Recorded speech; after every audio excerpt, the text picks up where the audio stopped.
Então, deixa eu colocar aqui a descrição desse algoritmo para vocês. Eu tenho aqui mochila que recebe N itens, cada um com seu valor e seu peso e uma capacidade C. Né? E o que eu vou fazer?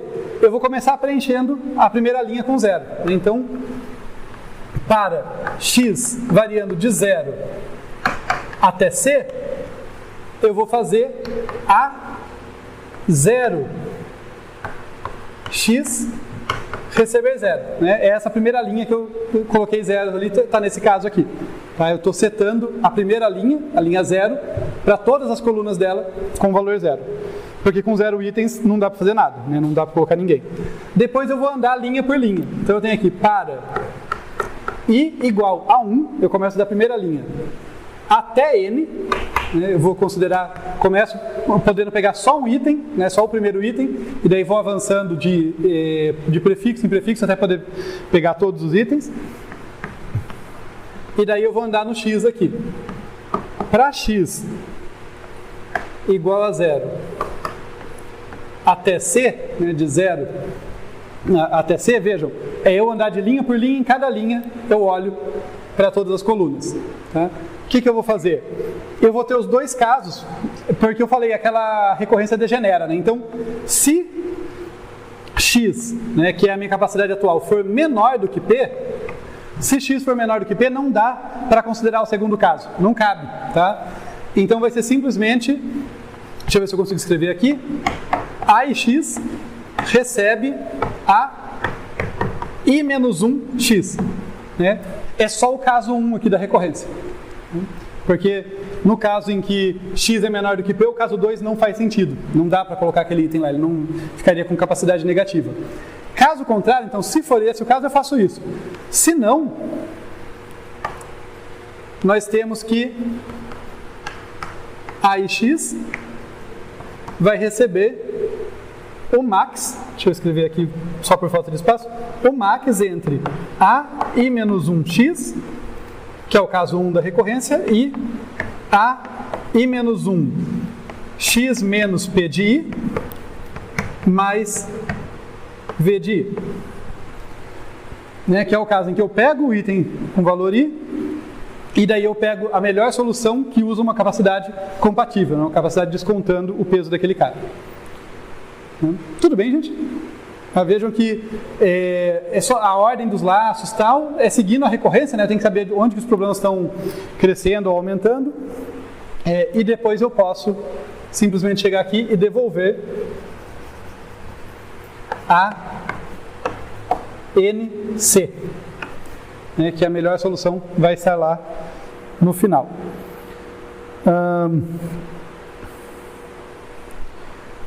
Algumas observações só para fechar esse problema, porque gastou mais tempo do que eu esperava, daí o segundo vai ficar mais corrido ainda, olha que maravilha, que animador, né?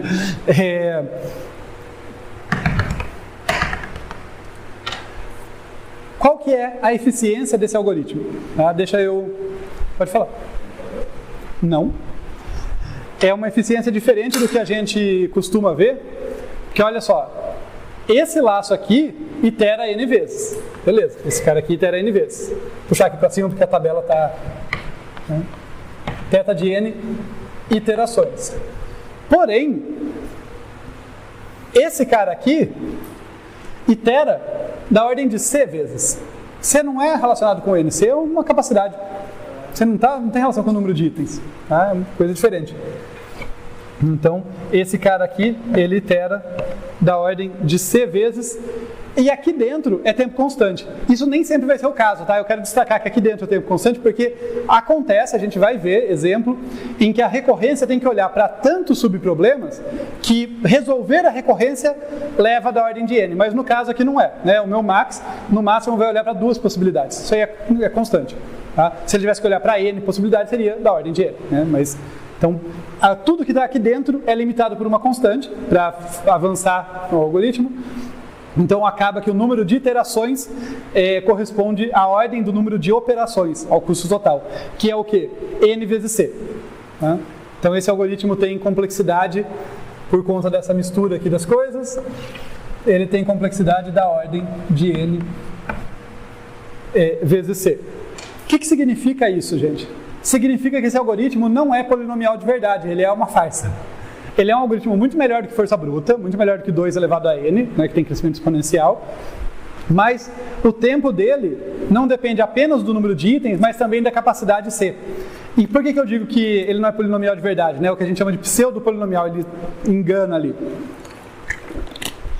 Porque olhando assim, de relance, pode parecer um polinômio, né? N vezes C é um polinômio. Pô, se N quadrado é um polinômio, se N vezes N é um polinômio, por que N vezes C não é preconceito com C? Não, não é preconceito com C. O negócio é que se eu usar 10 bits para representar o C, né? A minha capacidade lá estou usando 10 bits, qual que é o maior valor que o C pode assumir? 1023, né? Se ele começa no 0, né? Próximo de 1024 ali, com 10 bits. Se eu usar 20 bits, um crescimento linear, né? No número de bits, ele pode assumir capacidade de 1 milhão. Quer dizer, o meu problema ficou 1000 vezes mais lento, minha tabela ficou 1000 vezes maior, só que a minha entrada só ficou 10 bits maior.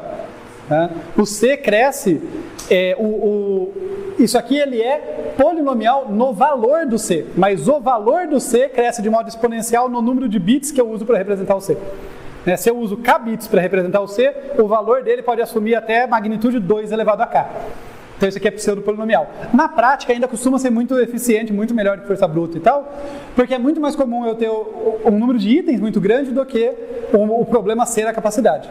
Mas é possível, não é incomum dar problema com a capacidade. Inclusive, aqui entra uma questão crítica de memória também, né? Porque eu vou precisar de uma tabela de tamanho n vezes c. Se o c for muito grande, o n for muito grande, eu estouro a memória. Tá? E daí o que eu posso fazer? Veja que cada posição só olha para a linha de baixo. Então, se a questão for memória, eu posso ir trabalhando só guardando a última linha. Né? Eu tenho a linha anterior e para computar a próxima, para chegar no valor, é possível. Só que daí fica mais difícil, fica mais complicado reconstruir a solução, que é a outra coisa que eu ia falar. Então, da eficiência, só para fechar, é n vezes c, que é pseudo-polinomial, por causa dessa característica do c ter um crescimento exponencial no número de bits que o representa. Então não é polinomial. Isso tem a ver com aquilo que eu comentei. Esse problema é NP difícil. O problema da mochila não é um problema que se espera ter solução polinomial. E isso aqui já é uma solução bem boa. Então, legal. Ainda é um uso muito importante de programação dinâmica conseguir isso aqui em oposição à força bruta 2 elevado a n. Ainda é bem bom. Memória é uma questão crítica, dá para melhorar com aquela ideia de não guardar a mochila inteira, só guardar o vetor da linha anterior, então você reduz bastante ali o uso de memória, pode ser relevante para chegar em algumas soluções. Eu já tive casos em que as instâncias maiores, que eu ficava limitado pela memória e não pelo tempo, acontece, tá? Pode crescer realmente rápido, então é bom ter esse recurso na manga. E daí, se eu for falar de reconstrução da solução, fica como exercício, quiz/exercício, fazer algo parecido com o que a gente viu na última aula. Na última aula a gente viu o algoritmo bonitinho de reconstrução. Aqui seria uma ideia muito parecida, tá? Um pouquinho mais complexa porque é uma matriz, mas muito parecida. Eu olho para a última posição e daí eu comparo. Esse cara tem valor igual a esse? Se tiver, eu sei que eu herdei daqui. E daí eu não preciso pegar o iésimo item, porque ele não faz parte da solução, ótimo. Foi o caso 1 acontecendo. Né? Então eu vou reconstruindo do fim para o começo, verificando. Se esse cara for igual a esse, foi o caso 1 da recorrência, não pega o item 3. Né? E atualiza o seu índice para descer aqui. Se não for igual, eu sei que eu peguei o item 3. Então eu coloco na minha solução, sendo construído no meu conjuntinho, o item 3 e desloco para a linha anterior, seguindo a recorrência de novo, na engenharia reversa, na recorrência. Para a linha anterior, mas na posição x menos peso daquele item. Então eu vou pulando aqui, tá? Eu não vou fazer o algoritmo, mas só para ter ideia, se eu fosse fazer isso aqui, seria algo assim, olha. Como isso aqui não é igual a isso, eu vou pegar o item 3 e pulo para cá. Meus índices pulam para cá. Daí, como isso aqui é igual a isso, eu não pego o item 2, ele não faz parte da minha solução, eu venho para cá.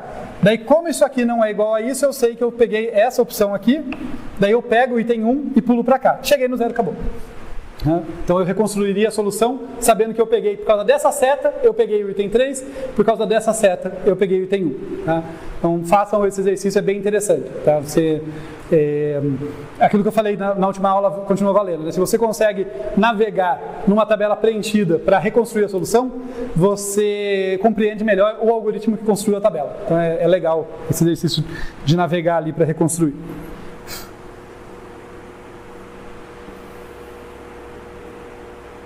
E uma curiosidade, eu não vou analisar com detalhes, mas a reconstrução é muito mais rápida, tá? Como você não tem que preencher a tabela inteira, você tem que dar os saltos aqui, ela é muito mais veloz, ela é linear ali, ao invés de ser N vezes C.